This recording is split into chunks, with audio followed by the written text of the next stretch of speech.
We're going to check these two equations that we previously accomplished here on our graphing calculator. Not even check. I'm going to show you how to really kind of get the answers. So here we go. We're trying to solve tangent theta equals -1. So the first thing you do when you're solving an equation on the calculator, as you know, is you try to get everything to one side. So I'm going to think of this as tangent theta plus 1 equals 0. So I'm going to type this into my graphing calculator. So here we go. Tangent theta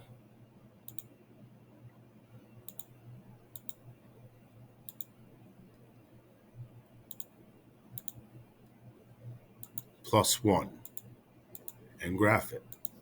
So that graph doesn't really tell you much here yet.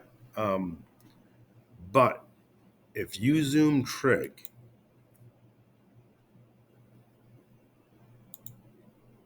it's going to tell you a lot. So that's what the graph looks like. And by the way, where it goes through the x-axis, all these, you can see 1, 2, 3, 4, 5, almost 6 spots. Those are all legitimate solutions. However, we're only going from 0 to 2 pi. So here's how you use Zoom TRIG to answer these questions. Again, the important thing here is I went to Zoom TRIG, Zoom 7, and now you can use what I'm about to tell you. So what Zoom TRIG does is it breaks up your x-axis into the unit circle. So if you look at the unit circle, it has 4 quadrants. The first quadrant is from 0 to pi over 2. So this is the first quadrant on the calculator, from 0 to pi over 2.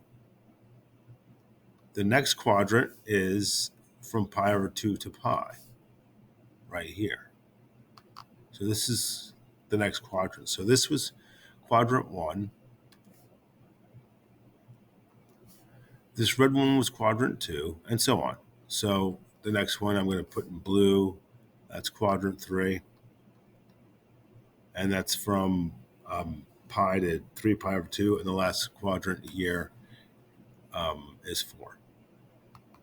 So they gave us an extra quadrant. Don't pay attention to that because we're only going from 0 to 2 pi. So we're in the first 4 quadrants. Now, look to see where the graph went through. In quadrant 2, the graph went through right in the middle of the quadrant. So if you're thinking a unit circle, the only spoke that goes right in the middle of the quadrant is the pi over 4 spoke. So I know we're on the pi over 4 circle, and I know this spot corresponds with this spot right here. And then if you go, it skips quadrant 3, nothing, and then in quadrant 4, again, the graph goes right in the middle of it. So you know we're still on these pi over 4 circles because those are the only ones that occur right in the middle of the quadrants. So these are our two answers. Again, there's pi over 4, so just count 1, 2, 3 pi over 4, 4, 5, 6, 7 pi over 4. So we got that strictly from looking at the graph on the calculator. And we already did this problem earlier, and we know those are the correct answers. So that should be very useful if you really understand how to use it. So I'm gonna do the same thing here. Secant. Now I have to change secant to cosine, which I did down here, and I'm going to add the root 3 over 2 to both sides because I need it to be equal to 0 on my calculator. So I'm going to type in cosecant theta plus root 3 over 2.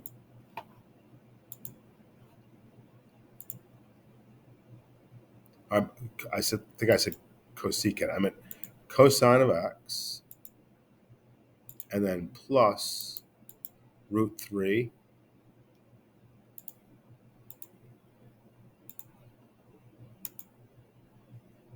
over 2. I'm going to zoom trig. It's already zoom trig, but I'm just going to remind you to do that. So hit zoom 7. And you can see I have two answers, one right here and one right here. So now I'm going to analyze these answers. So if you remember what we did last time, this is quadrant 2 right here. So I know there's an answer in quadrant 2. But look, like the last one went right through the middle of quadrant 2. This one goes late in quadrant 2. That tells you that you're on the pi over 6 circle where there's 2 spokes, and you should hit the late one. So this is quadrant 1, early, late. Quadrant 2, this would be the early spoke, and this would be the later of the 2 spokes. So that's the solution according to that. So late in quadrant 2 is that spoke. Now, this next one right here is in quadrant 3, but it looks like it's early in quadrant 3. So go from left to right, that goes early. So quadrant 3 would have 2 spokes as well. Choose the early one, the first one that happens when you're going the normal counterclockwise way around. So those are 2 answers. And I think we were in degrees here. So these are each 30 degrees. So 30, 60, 90, 120, 150. And then 180, 210. Those are my 2 solutions. And I did that just by looking at the graphing calculator. If you look at the solutions we got earlier, it's the same 2 solutions, 150 and 210. So you can really use your calculator to your advantage on this stuff. If you're thinking of doing that, just make sure you practice doing it, and it's very simple.